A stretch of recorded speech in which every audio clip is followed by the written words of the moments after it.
जानकारी देते हैं कि मंदिर खोले जाने को लेकर महाराष्ट्र की राजनीति में अब नया विवाद शुरू हो गया है। और साथ ही साथ आपको यह भी जानकारी दे दें कि मंदिर खोले जाने को लेकर जो ये विवाद चल रहा है और जो मोड़ सामने आ रहे हैं, अभी किस करवट बैठेगा, एक खैर देखने वाली बात होगी। बिल्कुल, राज्यपाल भगत सिंह कोश्यारी की उद्धव को चिट्ठी लिखी गई है और जिस पर विवाद भी शुरू हो गया है। चिट्ठी में इस्तेमाल भाषा पर शरद पवार को आपत्ति है और प्रधानमंत्री को पत्र लिखा है। राज्यपाल को उद्धव ठाकरे का जवाब है, मेरे हिंदुत्व को आपके सर्टिफिकेट की जरूरत नहीं है।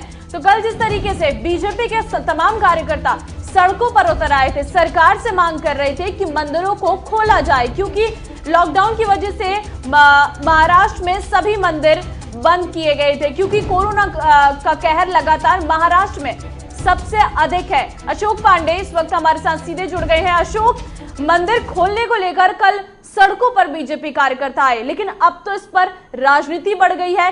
क्या क्या बयान है? सबसे पहले वो बताइए, कौन सी पार्टी किस पर किस चीज को लेकर पलटवार कर रही है और क्या उस चिट्ठी में लिखा गया? ममता, अगर बात करें तो उस समय जो है सड़कों पे जो है पूरी तरह से भाजपा के जो कार्यकर्ता हैं आ चुके हैं और सिर्फ इस बात की मांग को लेकर के कि जो मंदिर महाराष्ट्र में नहीं खोले जा रहे हैं उसको लेकर के एक पुरजोर विरोध किया जा रहा है। हालांकि जिस वक्त विरोध शुरू हुआ तो उसके बाद में जो पुलिस है भाजपा कार्यकर्ताओं को पुलिस की गाड़ी में ठूस करके लेकर के गई, लेकिन आज दोबारा माना जा रहा है कि यही परिस्थिति बनने वाली है। ये इस माहौल जो है सिर्फ मुंबई में नहीं बल्कि मुंबई के अलावा शिरडी में, इसके अलावा पुणे में कई जगहों पर इस तरह का हमको आंदोलन कल देखने को मिला है। और चिट्ठी की जो आप बात कर रही हैं, चिट्ठी में जिस तरह से भगत सिंह कोश्यारी ने उद्धव ठाकरे को लिखते हुए ये मेंशन किया था कि मंदिरों को ओपन किया जाए, क्योंकि हिंदुत्व की बात करने वाली सरकार शिवसेना अचानक से सेक्युलर कैसे बन गई जी।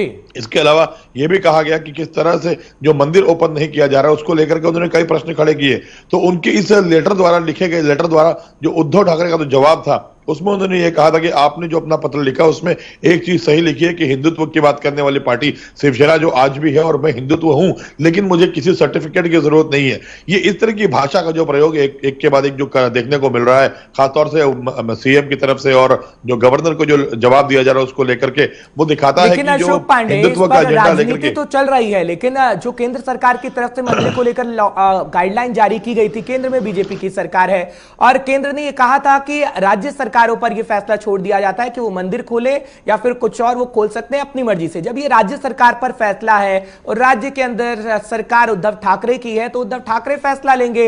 हालांकि राज्यपाल से अच्छी बात है कि राज्यपाल से मुलाकात की गई, राज्यपाल ने ये तमाम बातें कही हैं, लेकिन फैसला तो राज्य सरकार लेगी ना।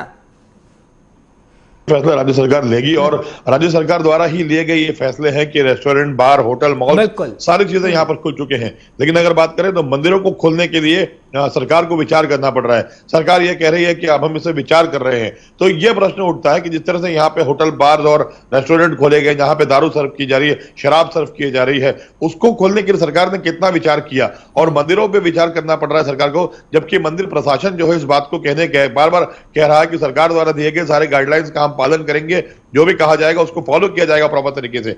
वही नहीं, यहां तक कि कई सोशल मीडिया प्लेटफॉर्म पे तो जो भक्त कह रही है कि गठजोड़ की सरकार है, साथ है कांग्रेस और तमाम पार्टियां, इसलिए शिवसेना मंदिरों को नहीं खोल रही है, कह रही है।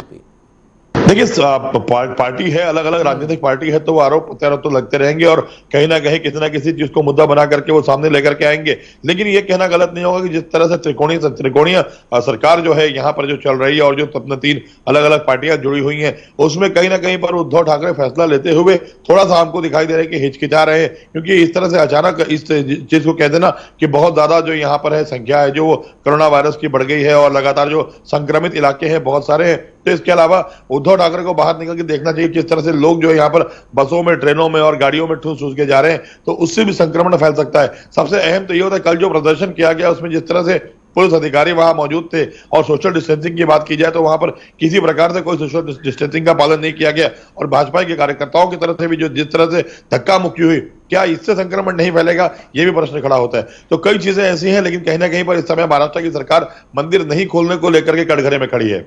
लेकिन क्यों नहीं खोलना चाहती है अशोक? क्या तर्क दे रही है? तर्क उनका यही है कि जिस तरह से लगातार महाराष्ट्र में कोविड-19 के जो मामले बढ़ते जा रहे हैं, उसको लेकर के ये कहा जा रहा है कि हम एहतियातन फिलहाल इसको नहीं खोल रहे हैं, इसमें विचार किया जा रहा है। लेकिन प्रश्न वही उठता है कि अगर आप एहतियातन अगर चीजों को नहीं खोलना, मंदिर को नहीं खोलना चाहते हैं, तो शराब की दुकानें, मॉल्स और बाकी चीजें क्यों ओपन की गई हैं? क्या वहां से कोरोना वायरस या फिर जो वहां पे जो है, जो इस तरह का जो है इन्फेक्शन नहीं होगा? हो सकता है। और अगर बात करें तो मंदिर के मुकाबले कई होटल, कई बार ऐसे हैं जहां पर लोग खचाखच भरे हुए हैं, और जो 33% जो होटल को ऑक्यूपाई करने की जो बात की गई थी, उसके ठीक उलट हमको होटल लगभग पूरा भरा दिखाई देता है। तो वहां पे किसी प्रकार से इस तरह का जो है सोशल डिस्टेंसिंग और जो सरकार द्वारा दी गई गाइडलाइन, उसका पालन नहीं किया जा रहा है। लेकिन मंदिर को लेकर के अगर इस तरह का प्रश्न उठ रहा है, तो कहीं ना कहीं सवाल तो खड़े होते हैं, वही फिलहाल चल रहा है। बिल्कुल, और लगातार हम जिस तरीके से देख रहे हैं कि मुंबई की सरकार कहीं ना कहीं किसी न किसी मुद्दे को लेकर घिरती नजर आती है। अभी जहां रिया चक्रवर्ती वाला मुद्दा खत्म नहीं हुआ था, ड्रग्स एंगल खत्म नहीं हुआ था, कि अब बीजेपी मंदिर को लेकर सरकार पर हमलावर हो गई है। कैसे निपटेगी, कैसे निपटेगी ये महाराष्ट्र की सरकार? एक तो त्रिकोणीय सरकार है, ऊपर से इतनी सारी मुश्किलें हैं सरकार के ऊपर। अब क्या फैसला, क्या लगता है आपको, खोल देगी मंदिर सरकार? पुरानी है वो ये है कि दो लोग बैठ करके आपस में जेंटल डिस्कशन कर सकते हैं, तीन लोग कभी आपस में ठीक से अच्छी बात नहीं कर सकते। यहाँ तो त्रिकोणीय सरकार चल रही है। तो अगर ये कहा जाए तो ये भी बात सही हो सकती है आपकी, क्योंकि जिस तरह से तीन अलग अलग लोग जो होते हैं उनकी कभी आपस में विचारधारा मिलती नहीं है, उसके बावजूद यहाँ तो सरकार चल रही है। और जिस तरह से ये पूरा माहौल बन गया है, अलग अलग राय होने की वजह से हर वक्त महाराष्ट्र में सरकार घिरती नजर आ रही। चलिए अशोक, तमाम जानकारी देने के लिए बहुत शुक्रिया।